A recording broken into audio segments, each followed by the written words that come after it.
Hi, everybody. Welcome back. It's Margaret. Today we're going to begin kind of a new section, and that'll be an introduction to modernism.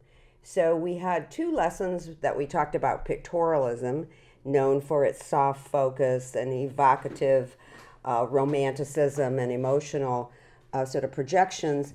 But now we're going to switch. This whole period we're talking about will really be kind of thinking about two movements, two stylistic movements in photography. Pictorialism, which we've covered under two lessons, and from now on it'll be modernism.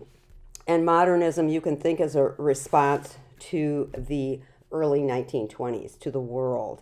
And so what were the photographers looking at this time? How did the photographers react?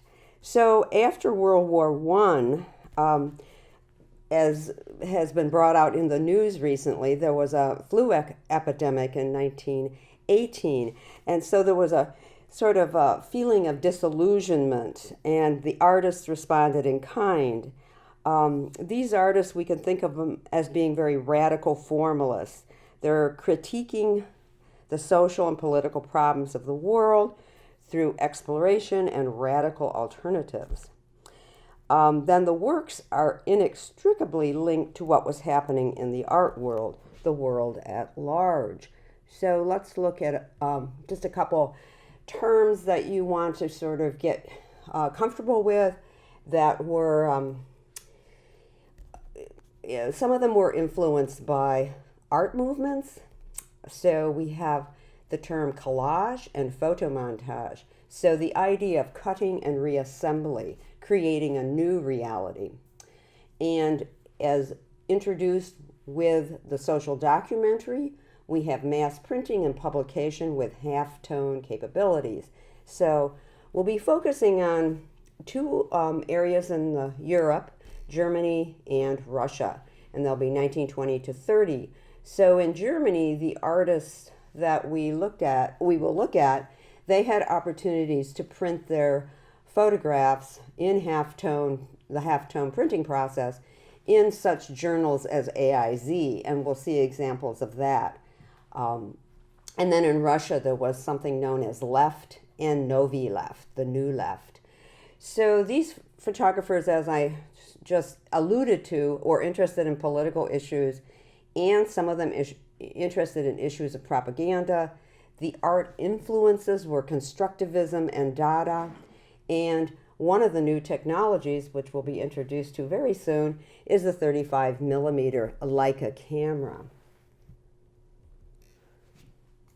So here we see several examples of the artwork that might have influenced these photographers.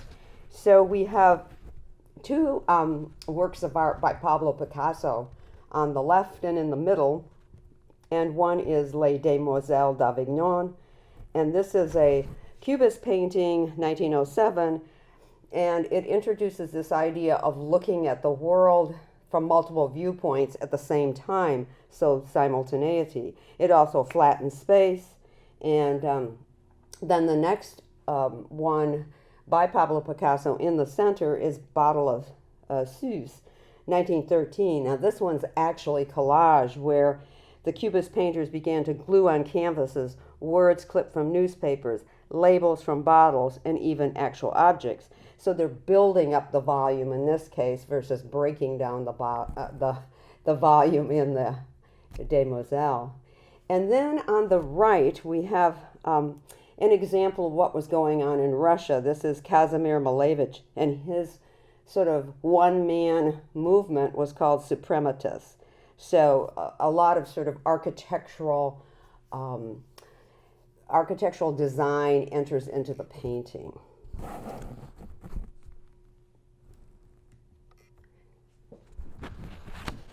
So as I mentioned, politics enters into this world, and the first two photographers we'll look at are from Russia, and they would have been influenced by what happened in World War I, and they would also be influenced World War I ended around 1918, and there was a revolution in Russia in 1917.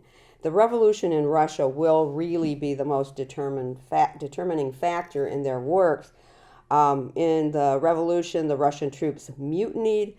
Lenin took over leadership of this revolution, known as the Red Revolution, and the Tsar's White Army loses against this Red Bolshevik Army. So that kind of sets it up. So once Alexander Roshenko and the other photographer will look at Lissitzky, once they come to the fore, then they are supporting the new regime, and so they want to make art for the new society. So Roshenko, he was a student at the art school in Moscow in 1914. He was a multifaceted artist, painter, sculptor, designer, photographer, and he did study with other artists in the studio of Malevich, the suprematist. If you want to remember one photograph, this is my personal opinion, that stands in for Alexander Roshenko, it's this particular photograph, and it's called Notepad and Leica. And why does it stand in for Roshenko? Well, here we've got an unusual perspective, and it equates to what the Leica camera could do. So the Leica was a very small, lightweight, portable camera, and photographers could go around their subjects. They could go up in high towers and shoot down, or they could be on the ground shooting upward. So if they were in a tower shooting down, it'd be called bird's eye view. If they're on the ground shooting up, worm's eye view. So this group of photographers, and they did fall under the category of constructivism more generally. They're interested in these unusual perspectives. They're interested in, you can see it here, geometric compositions. So Roshenko has included the Leica, so you can see, if he's shooting down upon the Leica, you can see these circles of the shapes of the Leica, the sort of elongated shape of the camera itself, and then the circles on the top for the different parts of the camera.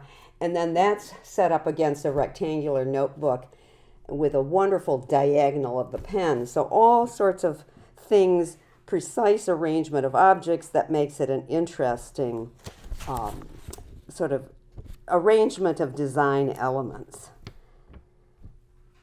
Now the Leica itself as a camera, just so you know, was originally created to test film for cinema.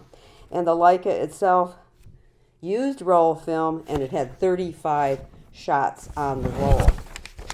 He brought this camera in Paris, and it did give him a lot of freedom to move around the subject.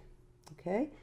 So here's just a sort of an example of his bird's eye view, shooting down upon figures of females, of the street, and of film kind of unraveled. And then here's one of him shooting upwards. On the upper left, you see it's the Moscow radio tower. So radio is coming to the fore in the 20s and 30s. And then he has a couple of other interesting shots, a man on a fire escape. And this is in the building that where the school was located that he ended up teaching at. Vutimus was the name of the school, and he was an instructor there. So we want to think about these photographers as making art that was supporting this new regime and making art that's, I don't want to say more important, but as important as Russia is moving from an agrarian society to an industrial society. So you can see this merging of this wonderful shot of, what would you say, industrial forms set in a magazine. So it was the front cover of New Left magazine, late 1920s. And he's playing here with, here's the critic for Left, magazine, Ossip Brick, where he's incorporated a montage over the man's face. Like if he's an art critic, maybe he's not seeing things as they really are. I don't know. There's a lot of play here. And then this one is of the artist's mother. So here we see sort of circles get repeated, the dots in her polka dot sort of headpiece, the circles in her glasses, the kind of the roundness of her face. The other thing that I wanted to mention, this not only are we looking at angle perspectives, but we're starting to look at close-ups. So that's another way that artists are showing the world, whether it be objects or portraiture. Here's a partnership between this man who was the leading poet, Vladimir Mayakovsky. And so it's an interesting portrait of Mayakovsky where he sort of seems to be taking control of the sitting, cigarette in one hand and the pens, because he's a poet, he needs pens for writing. And then the two of them collaborated, and Roshenko did a lot of the illustrations for the book that you see here. It's a book of poetry. It's text and image called About This. Just an example of his montaging with drawing and bits of photographs, and this again was in Mayakovsky's About This. I think these are some of the interesting views of Moscow that you see where the politics is kind of coming to play, where here we have an official parade, Moscow 1927, so shot from above, and this one, it's from the Vutimus, which was the art school that Roshenko taught at. It's the Vutimus courtyard gathering for demonstration, and it's interesting the way he's organized it because, or he's been able to organize it because you're led into the scene through the one woman that's closest to the viewer, woman on the balcony. The photograph itself is framed left and right, and then you see this gathering of people down below, and it looks like it would be students because they're sort of all in uniform, but we really don't know.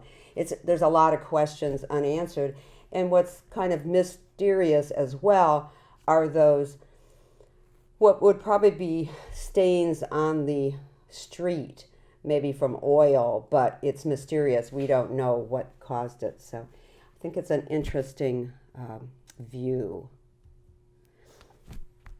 So Lissitzky was sort of in, not partnership, they were friends. Lissitzky was also acting as a constructivist artist, and this is a self-portrait of him, 1924.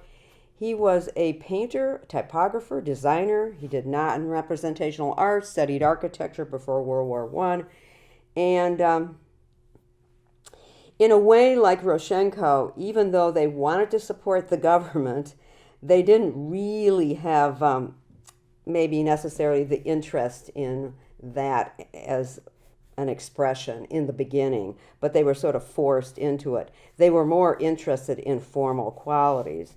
So the Russian artists that we're looking at experimented with ideas that came from Cubism, came from Futurism, and these early graphics show his indebtedness to abstraction. And this is one I think it's kind of interesting to see. It is a painting, or at least a graphic design by Lissitzky, and it's very propagandistic. But in propaganda, there's either a real broad symbols of propaganda that everybody understands, or more subtle propaganda that maybe only a limited amount of people understand. So this one is maybe more that narrow understanding. It's called Beat the Whites with the Red Wedge, 1919 to 20, so 100 years old. So here, the point is that the Red Bolshevik Army is going to beat the Tsar's White Army. And so it gives you an understanding how propaganda was used in an L. Lissitzky piece. The portrait that you saw, the self-portrait that you saw when I opened with this, became part of a larger project, but he used different parts and collaged them together. So you can see the hand with the protractor, sort of the creator. It has more than just simple meaning. So the hand on the right was used to, at the Vudemas Art School yearbook, so that was 1927. And then we see it used again. Here he's actually included his name, L. Lissitzky, and we see the graft, we see the protractor, the hand, and the face of the man. It's called Self-Portrait, the Constructor. So he superimposes an image of himself on a piece of graph paper, and it sort of celebrates this creative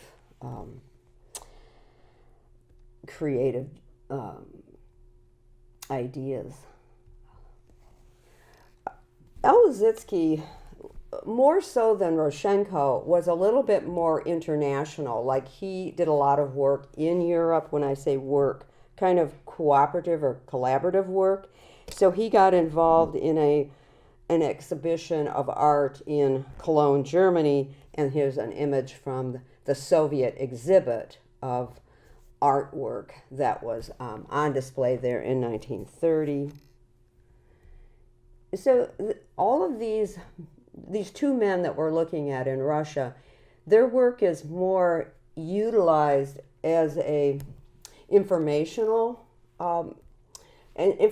tool, so combined with graphics, and used in journals, used in books, used in anything that can be published. And in a way, it was considered more for that use than as an art form. So this is a Russian exhibition poster that for a Russian exhibition that was in Zurich. So you can see the international. Here's another photograph that was used for an international hygiene exhibit catalog. And then this photograph was used in a brochure or a catalog for a Japanese cinema exhibit. Keep in mind that cinema becomes very important at this time, and that becomes sort of an international art form too. So in this photo montage by L. Lissitzky, titled America, I think we see that his interests lie in a very much broader international scope.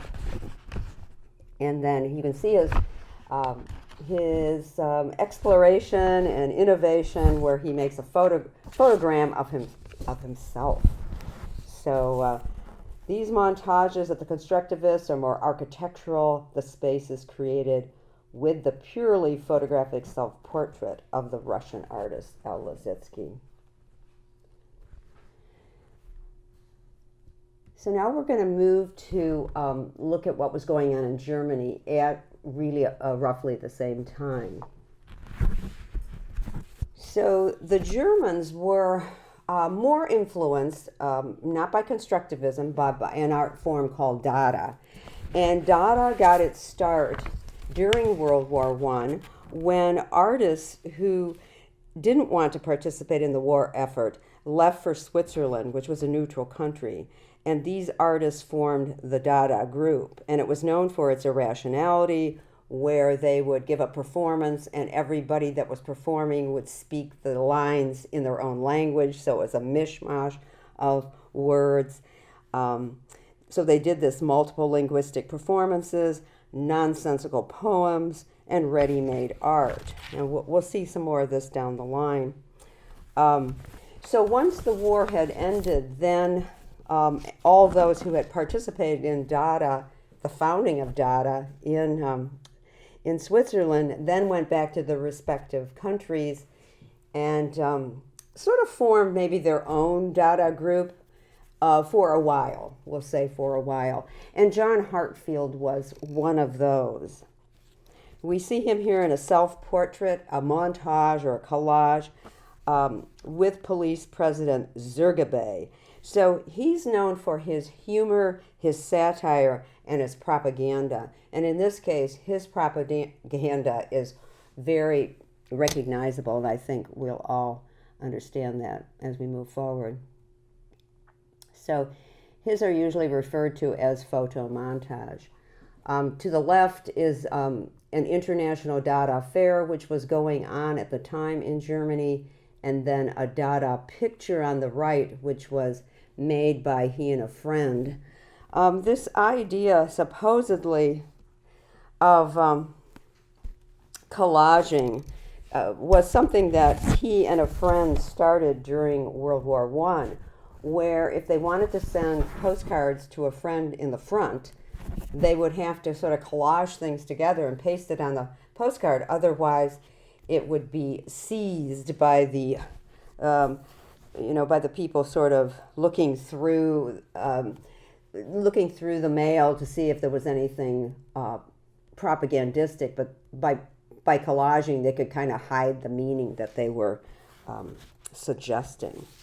So his work has always been sort of politically motivated. And he did his work for the magazine called AIZ. And AIZ was founded in Berlin in 1925, and its big name or longer name is the Workers' Illustrated newspaper. So it was a weekly illustrated magazine, and it started in Berlin. When Hitler came to power in 1933, they relocated to Prague, but then when Czechoslovakia was, taken over, then they had to close in 1938, and Heartfield then escaped to England. He returned to Germany after the war, and he wasn't prosecuted or anything for his, for his attitude, his obvious attitude toward the Nazis and the Hitler. So in this case, we see one of his montages, Adolf the Superman, and on the right is Lenin's vision becomes reality. So his view was that Lenin, the Russian, was correct, sort of in his approach, but the Nazis were the more powerful. So a socialist government didn't take hold. And then here we have an actual cover from AIZ, meaning of Hitler's salute. In other words, Hitler's just taking everybody's money. And this one, hooray, the butter is all gone. So this was, again, a photo montage. It was the back cover. They were symbols that everyone knew. So we have swastika wallpaper, and they've substituted machine parts for vital organs. So we see the dog eating, bolts, and the child's eating a machete. And so there is no food, and that's kind of the whole point of this. So again, these are propaganda attitudes that everyone understands. Here's a couple more on the left, the sport of the Nazis and the Führer. And then both of these feature one of Hitler's right-hand man, Goering. So on the right it says Goering, executioner of the Third Reich, and he's shown with blood all over his apron. He's shown as a butcher. This one's called, it was just a poster, Blood and Iron. And finally, Hitler's Dove of Peace, 1935. So Heartfield's photo montage style has endured and continues to inspire politically motivated artists, and also it had deep impact on advertising photography, particularly in the juxtaposition of startling imagery and socio-political commentary. And just so you know, he would make the collages And then he took them to another studio to be rephotographed. So what was turned into the newspaper was a rephotographed photo montage. The other person we're going to look at in Germany is Hanna Höch. And Hanna Höch was an artist, and she was affiliated with Dada. And she worked for a magazine publishing house, worked in the basement, saved scraps for her montage art form. Apparently her studio was just filled with tons of scraps of things that she had collected, but it worked really well because she used them for her montages. And her montages were true collages. It was just pasting on a surface parts of things, and even the raw edges hung over the side, or you could see where it was pasted, so it wasn't rephotographed. Hers was propagandistic. Her message was about the role of German women. So the ones we're going to look at here, as I said, pertain to her point of view, her approach to women, and she was rather an interesting character. Her interest in women's roles in Germany at this moment, well, German women received the vote in 1919. Okay, that was before the American women got the vote. But there was no birth control access. So there was this tension with the role of women in modern German society, and she's addressing this. So here in Beautiful Girl, you see she's pulled the BMW symbols she's probably cut from all these advertisements. And that kind of makes this coordinated, if you will. But the negative aspects are the women's face are hidden. There's a light bulb in front of her face. You know, it's pretty negative. You see ideas of modern society, tires standing in for the automobile and a crankshift. And on the left, kind of lower left, you see a boxer. This sort of appears in some of her other collages. This one's called Da Dandy. So it's sort of ambivalent, or reflects the ambivalence to her own sexuality. Hanna was married to a fellow Dada member and then divorced him, or they divorced, and then she had a lesbian relationship for a decade, then turned to a heterosexual coupling. So this... you might see that sort of ambivalence or in her work. So here we sort of notice the stereotypical attitude toward women, the high heels, the lipstick, the pearls.